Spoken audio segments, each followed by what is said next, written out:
एक बार मराठा सेनाएं टीपू सुल्तान पर आक्रमण करने श्रीरंगपट्टनम गई। मराठा सेनाएं कौन से धर्म की? हिंदू। टीपू सुल्तान मुसलमान। अब ये सेनाएं गई, दोनों में लड़ाई हुई और ये लड़ाई बिना हार जीत के फैसले के समाप्त हो गई। ये बिना हार जीत के फैसले के समाप्त होने को क्रिकेट में क्या कहते हैं? टाई होना या ड्रॉ होना।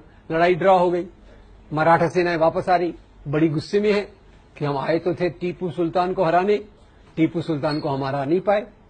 तो आते आते उन्होंने टीपू सुल्तान के राज्य का श्रीरंगपट्टनम का मंदिर तोड़ दिया। टीपू सुल्तान ने उसकी मरम्मत कराई। मैं बड़ा परेशान हूं। मराठा सेनाओं ने हिंदू मंदिर क्यों तोड़ा? हिंदू धर्म का अपमान करने के लिए या टीपू सुल्तान का अपमान करने के लिए? टीपू सुल्तान का। और टीपू सुल्तान ने मंदिर की रिपेयर क्यों कराई? हिंदू धर्म का उठाने के लिए या प्रजा की भावनाओं का आदर करने के लिए? एक तरफ हिंदू राजा, एक तरफ मुसलमान राजा, दोनों आपस में लड़ते रहते थे। ऐसा हमको एक चित्रण किया जाता है। और इसीलिए अभी आजकल आपके शहर में, जिन लोगों का भी दिल्ली शहर है, अपनी राजधानी में एक और रोड का नाम बदलने की कोशिश हो रही है। कौन सा है वो? अकबर। बोले अकबर मुस्लिम और हमारे महाराणा प्रताप हिंदू, बहुत बहादुर। तो उस बहादुर अपने राजा का नाम वहां देना चाहिए। अकबर अपना नहीं है, वो तो विदेशी है। अब ये देशी विदेशी की परिभाषा क्या होती है क्या नहीं अपन देखेंगे।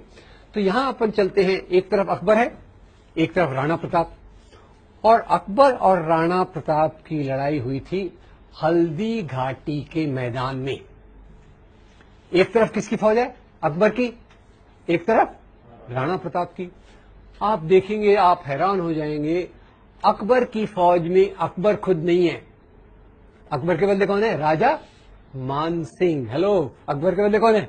राजा मान सिंह। और राजा मान सिंह के असिस्टेंट जनरल जो हैं, वो बड़े प्यारे व्यक्ति हैं कि उनके नाम पे बहुत अच्छी 2 हिंदी फिल्में बनी हुई हैं, शहजादा सलीम, मुगले आजम और अनारकली। राजा मान सिंह कौन थे अकबर के? प्रधान सेनापति। सेनापति नहीं, हेलो, सेनापति नहीं, प्रधान सेनापति। और शहजादा सलीम उनके असिस्टेंट। ये अकबर की फौज हो गई। और राणा प्रताप की फौज में उनके जो सबसे बड़े विश्वस्त थे, उनका नाम था हकीम खान सूर। दोनों तरफ हिंदू, दोनों तरफ हिंदू, दोनों तरफ मुसलमान। तो ये हिंदू मुसलमान की लड़ाई है या 2 राजाओं की लड़ाई है? ये लड़ाई धर्म के लिए है कि सत्ता के लिए? तो जरा अपने प्रधानमंत्री जी को बता दीजिएगा। वो ऐसी उल्टी सीधी क्या फिलॉसफी चल रही, इतनी सरल चीजें हैं और ये लोग समझने से इनकार कर रहे हैं। और यही प्रधानमंत्री जी का नाम आया तो थोड़ा और बता दूं, बुरा मत मानिएगा, उनको बताना मत मेरे बारे में। खैर, अपने प्रधानमंत्री जी आए बंबई, हमारे चुनाव के लिए वोट लेने थे। तो आपको पता है हमारे महाराष्ट्र बंबई में एक राजा बहुत पॉपुलर है। हमारे एयरपोर्ट का नाम, रेलवे स्टेशन का नाम, हमारे बड़े पार्क का नाम शिवाजी। यहां तक कि हमारा वड़ा पाव जो है ना, उसको भी हमने नाम शिव वड़ा पाव कर दिया, तब से वो ज्यादा स्वादिष्ट हो गया। आगे अगर आपको खिलाऊंगा कभी। क्या ये खैर, उनको वोट लेने थे तो बोले शिवाजी महाराज इतने महान थे कि उन्होंने औरंगजेब का खजाना लूटने के लिए सूरत पर आक्रमण किया। मैं हैरान हो गया। मैं फिर से हिस्ट्री बुक मैंने देखा, औरंगजेब का खजाना दिल्ली में था कि सूरत में था? दिल्ली में था। अब शिवाजी महाराज जो हमारे थे, उनकी फौज एक बार सूरत पे आक्रमण करने जा रही थी। तो आपको मैंने बताया क्यों इसकी बात क्यों कर रहा हूं, क्योंकि प्रधानमंत्री जी उसको उल्टा बता रहे। तो जब ये फौज सूरत पे आक्रमण करने जा रही थी तो शिवाजी महाराज ने अपनी फौज को 3 इंस्ट्रक्शंस, निर्देश दिए। ये इंस्ट्रक्शंस क्या थे? पहला इंस्ट्रक्शन था, देखो भाई आप जा रहे हो, रास्ते में हजरत बाबा की दरगाह है। हजरत बाबा की दरगाह को कोई नुकसान नहीं पहुंचना चाहिए। उसके उलट मेरी ओर से हजरत बाबा को ये भेंट, गिफ्ट दे देना। नंबर 2, इसी सूरत में फादर एम्ब्रोस पिंटो का एक आश्रम है। फादर एम्ब्रोस पिंटो के आश्रम को कोई नुकसान नहीं होना चाहिए। नंबर 3, जब आप लूटमार कर रहे हो, अगर आपके हाथ पे किसी दूसरे धर्म के मानने वाले की पवित्र पुस्तक, अपन ने पवित्र पुस्तकें देखी, अगर दूसरे धर्म के मानने वाले की पवित्र पुस्तक आ गई तो उसका अपमान मत करो, पूरे आदर के साथ उसको उस धर्म के मानने वाले को दे दीजिए। तो ये हमारे शिवाजी महाराज, और यही शिवाजी महाराज जिनको आज हिंदू धर्म के नाम पर उछाला जाता है। आपको बता दूं, शिवाजी महाराज की फौज में 12 सेनापति थे जो मुसलमान थे।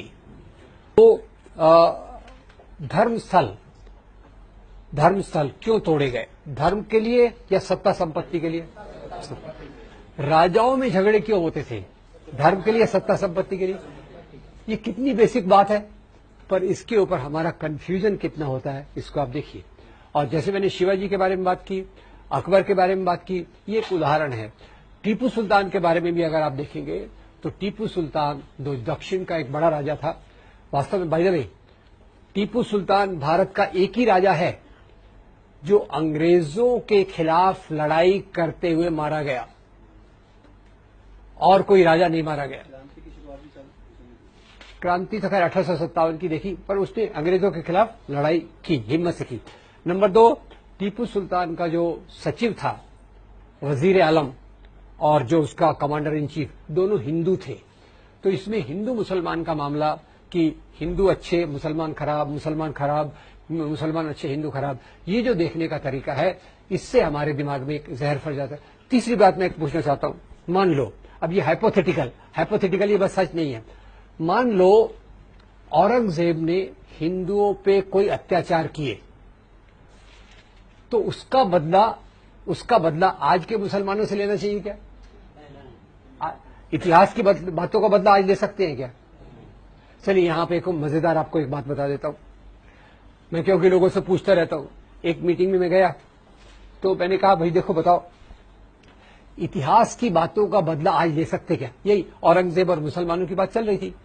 तो एक दोस्त खड़े हो गए, छाती को 3 इंच बाहर फुलाया, बोले इतिहास की बातों को बदला ले सकते क्या? हम लेंगे। मैं एकदम डर गया। मैंने कहा यार इसका क्या जवाब हो सकता है? तो अचानक मेरे दिमाग में एक बात आई। मैंने कहा यार देखो, मैं एक जगह गया था, मैंने दोस्त को बोला, मैंने कहा आपको पता होगा पहले पति के मरने के बाद स्त्रियों को जलाया जाता था, क्या कहा जाता था? सती। मैंने कहा मैंने सुना है कुछ औरतें साथ में आ रही हैं और वो बोल रही है हम इतिहास की बात का बदला लेंगे। क्या करेंगे हम क्या करेंगे? हम सत्ता प्रथा चालू करेंगे। वो दोस्त की छाती 3 इंच बाहर थी ना, 4 इंच अंदर चली गई। मैंने कहा थैंक यू वेरी मच। यार इतिहास है, उससे कुछ सीखना है तो अच्छे से सीखो, अच्छे से उसको देखो, इंसानियत के आधार पर देखो। और जैसा मैंने कहा, इतिहास का सबसे इंपॉर्टेंट पॉइंट ये होना चाहिए कि लोग उत्पादन कैसे करते थे, लोग कैसे जीते थे, उनका शोषण किस प्रकार से होता था। ये शोषण न हो, एक अच्छा समाज बन सके, इसलिए हमको इतिहास को देखना चाहिए। तो मध्ययुगीन काल को एक अंधकार का युग करके अंग्रेजों ने भी प्रस्तुत किया, हिंदू राष्ट्रवादी भी वैसा कर रहे हैं। So this period was also a period of interaction of Hindus and Muslims, Hinduism and Islam and different type of cultures flourished in this period. So this medieval period, the first point we must know that this was not a period of nation state. और nationalism चालू कब होता है? Nationalism Bharat में चालू होता है अंग्रेजों के आने के बाद। अंग्रेजों के आने के बाद पहले क्या था? नेशन स्टेट था या राजाशाही थी? राजाशाही। तो राजाशाही, और उसके पहले भी अब जाके देखेंगे क्या क्या था। So this whole debate which is going on today is a totally on the false ground. Nation state is a modern phenomenon